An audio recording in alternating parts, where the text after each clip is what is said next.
So around the middle of the 20th century, scientists were trying to decide what the genetic material was. Now they knew that chromosomes made up the genetic material, but there's two main components of chromosomes. You have DNA and protein. And so the question was, which one is the genetic material? Is it the DNA or is it the protein? And in fact, for a long time, they thought it was the protein because really there are 20 different amino acids that make up protein molecules, whereas there's only 4 different types of nucleotides that make up DNA. And so it's just kind of the logical conclusion that you would get more variability if protein was the genetic material than if it was DNA. So that was kind of the going theory for a long time. But in 1944, Avery, McLeod, and McCarty did a very eloquent research experiment and showed that the genetic material was actually DNA. And we will go over that in a lot more detail when we get to, I believe it's the chapter for the structure of DNA, which I think is chapter 8. So once we knew that DNA was the genomic material, then came trying to decipher, the structure of DNA. And that was carried out by a number of different scientists. Watson and Crick are the ones that are the most notable. Rosalind Franklin and Wilkins were also involved, and we will also go into that a lot more detail when we get to chapter 8. So let's just go over just a little bit about the structure of DNA. We're not going to go into a lot of detail because, like I said, this will be a whole chapter down the road, but just kind of an overview. Like I said, Watson and Crick were the ones that published the paper on the structure of DNA. They described it as a double helix composed of 2 nucleotide strands. The nucleotides that make up DNA are composed of each a phosphate group, a pentose sugar, which is deoxyribose, and then one of 4 nitrogenous bases, which is adenine, guanine, cytosine, or thymine, and they're usually designated by their first letter, so A, G, C, or T. The 2 strands are held together by hydrogen bonds that form between the nitrogenous bases, and the bonds form in a particular way where adenine always pairs with thymine and guanine always pairs with cytosine, and that's called base complementarity. So this is just showing you the structure of DNA. You can see here it's made up of 2 nucleotide strands. You can see where here we have a phosphate deoxyribose and a nitrogenous base making up 1 nucleotide, and you can see how the nucleotides are linked together in 2 strands, 2 long strands. The 2 strands are anti-parallel, meaning one strand begins with a phosphate and ends with a sugar, and the other strand begins with a sugar and ends with a phosphate. And we'll talk about that in a lot more detail when we get to chapter 8. And then you can see the base complementarity that I was talking about, where A binds with T and G binds with C. So RNA is another type of nucleic acid. Its role is very important in genetics as well. It's very similar to DNA in structure. It consists of nucleotides linked together in a long strand. These nucleotides again have a phosphate group, a pentose sugar. In this case, the pentose sugar is ribose instead of deoxyribose, and it is composed of 4 different nitrogenous bases. Now, RNA is generally only a single strand of nucleotides, so it's typically not double-stranded. There are some viruses that like to break that rule, but in general, RNA is a single-stranded molecule. The pentose sugar, like I said, is ribose instead of the deoxyribose that's found in DNA. And the 4 bases are adenine, guanine, and cytosine, like you see in DNA. And the 4th one is uracil. So there's no thymine in RNA, and uracil kind of takes the place of thymine. And we will talk about that in a lot more detail, like I said, when we get to the molecular genetics chapters, which I think begins around chapter 8 or 9, something like that, and goes through, I believe, chapter 12. Okay, so the central dogma of molecular biology, this is kind of the rule. Once we found out what DNA was, and that, that DNA was the genetic material, the next question to answer was, well, how does that DNA genetic material then get translated into, some kind of observable trait, a phenotype? And it took a few years to figure that out, but the central dogma of molecular genetics states that DNA gets copied into an RNA molecule through the process of transcription. And that RNA molecule carries the instructions on how to make a protein.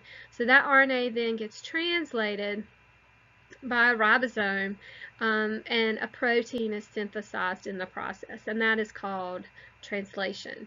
And so this whole process of transcribing DNA into RNA and then synthesizing protein through the process of translation, again, we're going to talk about in a lot more detail down the road. So this is just another way of kind of explaining that whole process. You can see that a messenger RNA molecule, a messenger RNA copy of the gene, gets transcribed from the DNA. Then that messenger RNA binds to a ribosome and basically gets read 3 bases at a time. And then tRNA molecules carry amino acids to that ribosome in a particular order by communicating with the messenger RNA. So the messenger RNA and the tRNA communicate with one another to make sure that the amino acids are being brought to the ribosome in the proper order. And then in the process, the amino acids are joined together to create a polypeptide, which then can become a protein. So like I said, those bases that are on the messenger RNA are read 3 at a time, and so it's called a triplet codon. And each codon codes for a single amino acid in a protein. So you can see in this picture, like AUG codes for the protein methionine, AAC codes for aspartate, UUC codes for phenylalanine, GGA codes for glycine, and etc. And again, we'll talk about the genetic code, and you're not going to have to memorize which letters code for which amino acids, but we'll talk about how that whole thing was deciphered down the road. So if the whole purpose of DNA is to give the information for proteins, how does that direct traits and what a cell does? Well, proteins are very diverse. Like I said before, they're made up of 20 different amino acids, and they carry out a ton of different roles in the cell. Enzymes are probably the largest category of proteins. Other examples of important proteins, hemoglobin is the oxygen-carrying molecule that you find in red blood cells. Everybody knows about insulin, which is a hormone that's helps regulate blood sugar. Collagen is a structural protein that's found in connective tissue, and actin and myosin are your contractile muscle proteins that allow us to be able to move. And so those are just some examples of the thousands of different proteins that are important for the functions of our body. And what's really important about proteins is its actual shape, its actual three-dimensional structure directly influences its chemical behavior. And its shape is determined by the sequence of amino acids, which is in turn determined by the sequence of bases in a gene, in a DNA molecule. And so if there's any kind of mistakes, this isn't a very good picture, but this is supposed to be a sequence. Oh, I'm sorry, this is a primary structure of a protein. And then, let me see if I can try my inking writing. All right. So this is the primary structure of a protein. So this is just a sequence of amino acids in a protein. And then this is the secondary structure of a protein that shows how those amino acids that are directly next to each other kind of associate. And so amino acids that like each other, maybe a negative and a positive amino acid, they're going to be attracted to one another. So they're going to come together. Amino acids that don't like each other, like maybe two positives, are going to try to get far apart. And so that's going to affect how the shape of the protein. And then further folding of the protein is the tertiary structure. And then most proteins are actually composed of multiple subunits. So you have multiple polypeptides that make up a complete protein. For example, hemoglobin has 4 different polypeptides that make up the complete hemoglobin structure. And that is your quaternary structure. And we'll go into more detail about this later, but this is just showing you the shape of the protein is directly influenced by the sequence of amino acids in a protein. And that sequence of amino acids in a protein is directly determined by the sequence of bases in a DNA molecule. And so it's really important that that sequence is accurate. If you get a mutation in DNA, then it's going to affect how that protein folds, and it could potentially affect the function of that protein. And so that's where we get genetic diseases. Speaking of which, we'll talk a little bit about sickle cell anemia. So we know that sickle cell anemia is caused by a mutant form of hemoglobin, which is the protein that carries oxygen in red blood cells. So what happens, like I said, hemoglobin is actually made up of 4 different polypeptide strands. You have 2 alpha chains and 2 beta chains that make up a complete hemoglobin molecule. Now, just one single base change in the DNA, just one single base change affects the beta globin protein. It affects the way the strands interact with one another. It's just one change of amino acid from a glutamic acid to a valine, and this is going to affect these hemoglobin molecules in the cell. So if you actually suffer from sickle cell anemia, people that actually have the disease have to have 2 mutant copies of that gene. Remember, we said that for every chromosome you have 2 chromosomes, carrying 2 alleles, and so you have to have 2 copies of the mutation in order to have sickle cell anemia.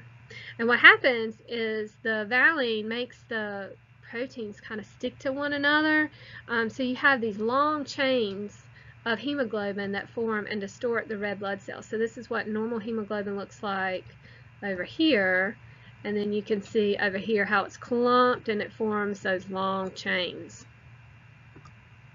And this is a picture depicting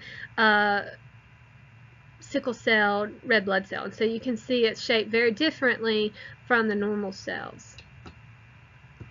Now, problems that happen with this, these deformed cells are really fragile. They can break very easily, so these cells die, and it reduces the number of red blood cells available to carry oxygen, and so that's you suffer from anemia. So that's where the sickle cell anemia comes from. Also, these cells like to stick to one another and block blood flow in capillaries and small blood vessels, and that can cause severe pain, and of course the organs don't get enough oxygen, and so it can lead to damage to those organs. Sickle cell anemia is a genetic disease that affects hemoglobin, the oxygen transport molecule in the blood. The disease gets its name from the shape of the red blood cells under certain conditions. Some red blood cells become sickle-shaped, and these elongated cells get stuck in small blood vessels so that parts of the body don't get the oxygen they need.